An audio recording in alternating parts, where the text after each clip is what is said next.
My Hero Academia, Chapter 220, My Villain Academia. So what a great title to a fantastic chapter.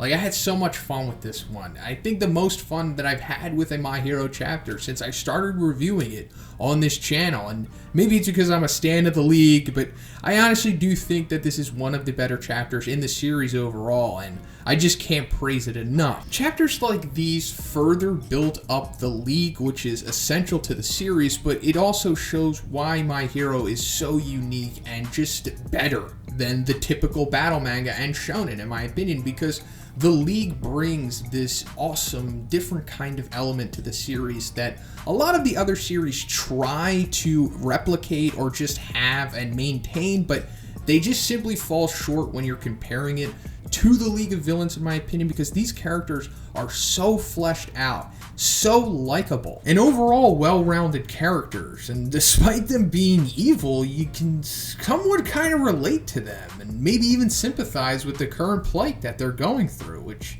in a way I suppose makes you root for them and kind of want to see them succeed. But I guess that's what makes great villains after all. But aside from that, let me stop gushing over this and get more into the meat of this chapter. So we're starting off with this cool little sequence of Tomura like breaking the My Hero logo, and as it shatters, we're seeing exactly where they are currently in the chapter, the mansion and whatnot.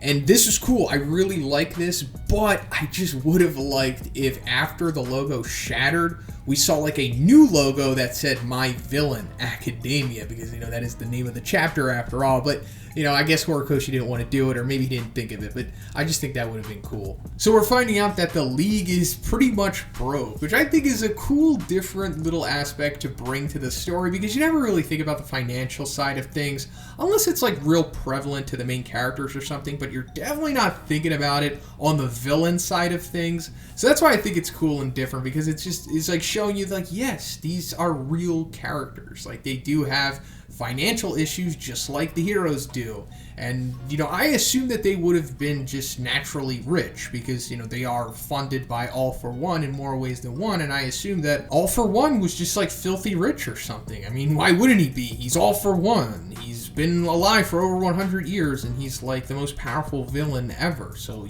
you just assume that he'd be rich or maybe have some kind of valuable assets to him. But I guess that's not the case.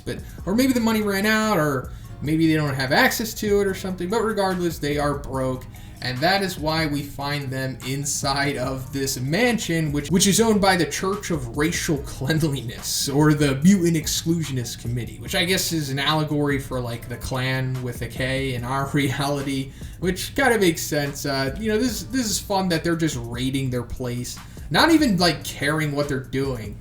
Like, this is going to be like an awesome moment in the anime, because I assume like the way that they're going to show this scene is that the CRC is going to just be doing their weird stuff, whatever they do, and all of a sudden they just hear like people in the background like rummaging through their stuff, and they're like, why are these guys here? How did you get in? But apparently these guys' gimmick is that they're prejudiced against mutants or heteromorphic type humans, which is like Spinner, Tokoyami, Shoji, and even Jiro and Mineta could be considered mutants.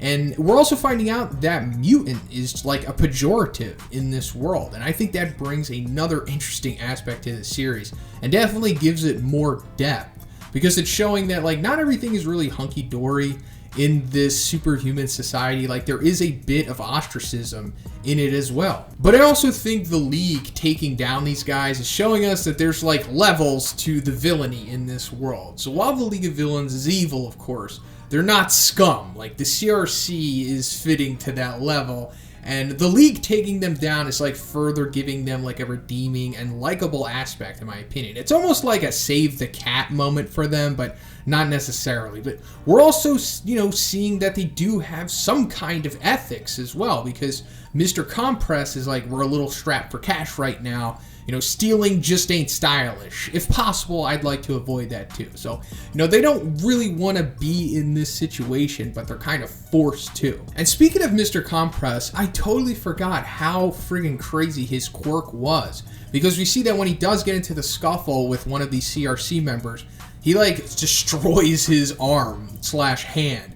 And I forgot that he could do this, because we all know that, Mr. Compress could compress matter into those little marbles that he has, but I forgot that he can like specifically target like anything that he really wants to compress, meaning that like you can just compress an arm off, because he actually does this to Chisaki at the end of that arc. Like when Chisaki is on that bed strapped up with his arms bound, he just straight up takes Chisaki's left arm, in exchange for Chisaki taking his own arm.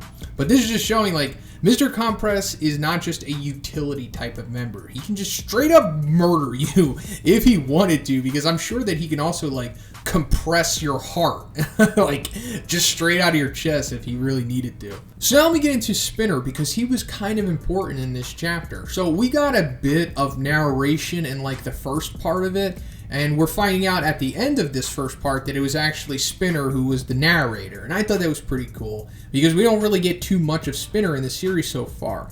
And so we're going further into his backstory, and we're finding out that the reason why he is this crazy Stain Stan is because he just found a tribe that he can finally associate to. And through Stain's ideology, that led him to the League of Villains. So he finally has some place where he is kind of an equal, because we're finding out that most of his life, if not all of his life, he has been discriminated against and probably ridiculed as well for being a mutant or heteromorphic type of human, which gives him like the lizard type aesthetic. So I think this might mean that Spinner might be more prevalent in this arc, because we know the Liberation Army and the League are eventually going to collide at some point, and we know that there's going to be some players from the League that they're going to focus on more than others. Like how in the Chisaki arc, they focused on Toga and Twice. I assume they might be focusing on Spinner, maybe Mr. Compress or Dabi in this arc, because we also don't know what Spinner's quirk is yet, and I assume it's nothing too crazy, because it is heavily implied that he was defeated by Mandalay, and even though he didn't use his quirk against her, I assume that if it was powerful or really formidable, he would have used it to stop being restrained by her, but he didn't. So maybe his quirk is situational, or maybe it's not effective. But there's also the possibility that Spinner just doesn't have a quirk. We have to remember that there is 80% of the population only has quirks. So there's like that 19% that doesn't have them. Like we found out in the beginning with Izuku. So it's possible that Spinner just doesn't have a quirk, or his quirk is that he looks like a lizard, unfortunately. But we'll definitely find out in this arc, in my opinion. I think if there's any time to show it, it is certainly this, because we are getting more into Spinner, so, why not? But aside from all that, we're finding out that Kurogiri had been captured a month ago at this current point in the story. And we're also seeing that Tomura thought that he was specifically going after All For One's doctor. But we, the readers, thought that maybe he was just specifically going after Gigantomachia. But after this chapter, we're finding out that it's all connected, and that Gigantomachia is possibly the result of one of the doctor's experiments. Well, we'll get more into that later. But as Tomura is talking about this, he holds up the case that he stole from Chisaki holding the quirk-destroying drug. And this is awesome, because I kind of forgot that he had this, honestly, but he's reminding us that he does have it. But the fact that he's talking about the doctor in this panel and holding it up is showing us that the doctor is somehow going to be used to further develop this thing, because all he has is really the bullets of it right now, and I'm sure that he doesn't want to just rely on the bullets, because he has a limited, resource of this. So giving this to the doctor is only going to further strengthen the League in so many ways, because I'm sure the doctor is way more capable than whoever Chisaki had on his team creating that stuff.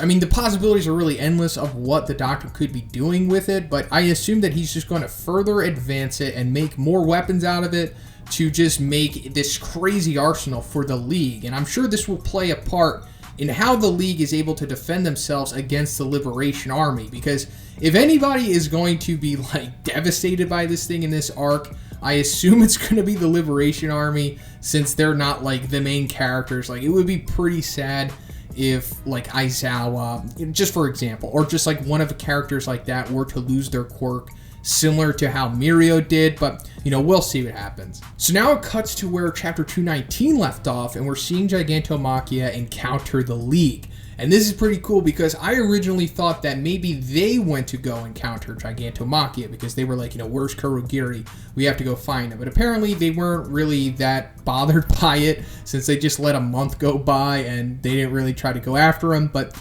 Gigantomachia shows up and he just wrecks all of them, like solos all of them. It's heavily implied that he does because it's like, and so the fight dragged on, and we're just seeing them get tossed away and Gigantomachia is kind of just standing there. But he's like emotionally unstable. Like he's crying and he can't really speak that well and just overall upset that the league isn't strong enough to his liking. But he's further saying like everything is all for one. And this is originally like what he was saying when we saw him in that flashback with Ashido and Kirishima. Like he was like, everything is for the Lord. So of course at that time he didn't say all for one because the story didn't need for that aspect to be revealed yet. But we're seeing that he is like a full-blown all for one stan.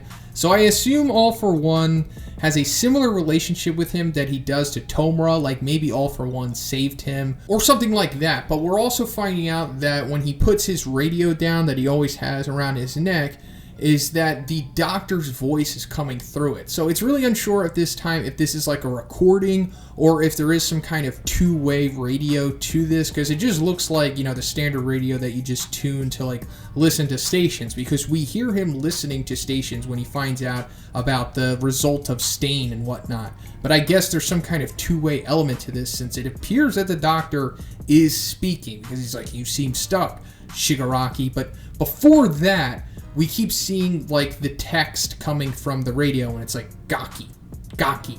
So either the doctor is trying to communicate but the signal isn't too strong at this point, or it's some kind of recording. But like I said, it's really unsure at this point. But regardless, this is pretty much confirming that the doctor is connected to Gigantomachia. Because like I said before, I think the doctor had a hand in creating him, or at least altering him in some way, or played part in him becoming as powerful as he is. But what I really think is that Gigantomachia is a Nomu. And he's pretty much like the best Nomu ever made, I guess, because we've seen that like all of the other Nomus are essentially brain dead. Like they can function and whatnot, but they don't really have like a will of their own, I guess you could say. Because we found out that when you try to put multiple quirks in a person, it essentially destroys your brain. But I guess the Nomus were the subjects who were strong enough to not actually die from this, but they didn't really retain any of their consciousness after the transformation and the experimentation was done. But with Gigantomachia's case, I'm assuming that he was one of the stronger subjects, probably the strongest subject ever that didn't achieve complete brain death from this experimentation that the doctor did on him. But I just really hope that we get more into this doctor in the next chapter, or at least the next couple chapters, because there is so much riding on this doctor's true identity, because we all know that there's that big possibility that he is the doctor who originally told Izuku and his mom that he didn't have a quirk, which means that this is all somehow connected to All For One, and that Izuku might have like a bigger part to this whole overall story than what we originally thought. But I don't want to speculate too much about this stuff right now because I just want to wait for more things to be revealed. But it is out there, and there is a lot riding on this doctor. So that's pretty much it for the video today, guys. Let me know what you think about this chapter in the comments. What do you think about Gigantomachia's origin? And what do you think about this damn doctor? Let me know what you think. And if you liked the video, please give it a like. I also have a Patreon. It gives you access to a Discord and a Q&A. And if you haven't already, please subscribe as well. Have a great day, and I'll see you in the next one.